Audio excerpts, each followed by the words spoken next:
Have you ever looked at a picture of the Great Pyramids of Giza and just wondered, how? How did an ancient civilization without modern technology build monuments that have stood for over 4,500 years? It's a question that has baffled historians and engineers for centuries. But the story of the pyramids didn't start with those three iconic giants. It's a tale of evolution, ambition, and incredible human ingenuity that began long before. Let's travel back in time to around 2670 BCE. The first pharaoh of the third dynasty, a king named Djoser, wanted a tomb fit for a god king. He wasn't content with the usual flat-topped burial structures called mastabas. So he turned to his brilliant vizier and architect, Imhotep, a name you might recognize. Imhotep had a revolutionary idea.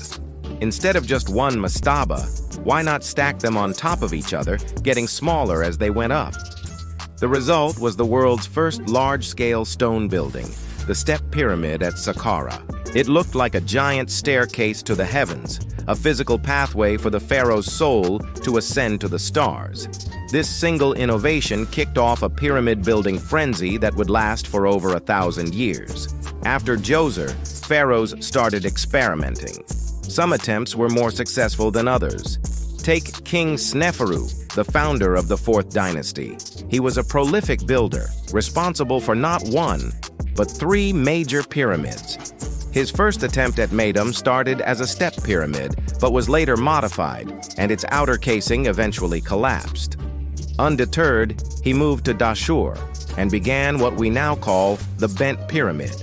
Halfway through construction, the engineers realized the initial 54-degree angle was too steep and unstable. To prevent a collapse, they abruptly changed the angle to a much gentler 43 degrees, giving it its distinctive bent look. It was a massive learning experience. Sneferu, determined to get it right, started a third pyramid nearby, the Red Pyramid. Using the lessons from his previous attempts, he built the first ever successful, true, smooth-sided pyramid. Its reddish limestone gives it a warm glow at sunset, and it stands today as a testament to Sneferu's persistence. And that persistence paid off, setting the stage for the main event, the Giza Plateau. Sneferu's son, Khufu, took pyramid building to a whole new level. He commissioned the Great Pyramid, the largest and most famous of them all. For nearly 4,000 years, it was the tallest man-made structure on Earth. Imagine the logistics. Over 2 million massive stone blocks, some weighing as much as 80 tons, quarried and transported with nothing but muscle, rope, and sheer willpower. His son, Khafre, built the second largest pyramid at Giza, the one that still has some of its original polished limestone casing at the very top.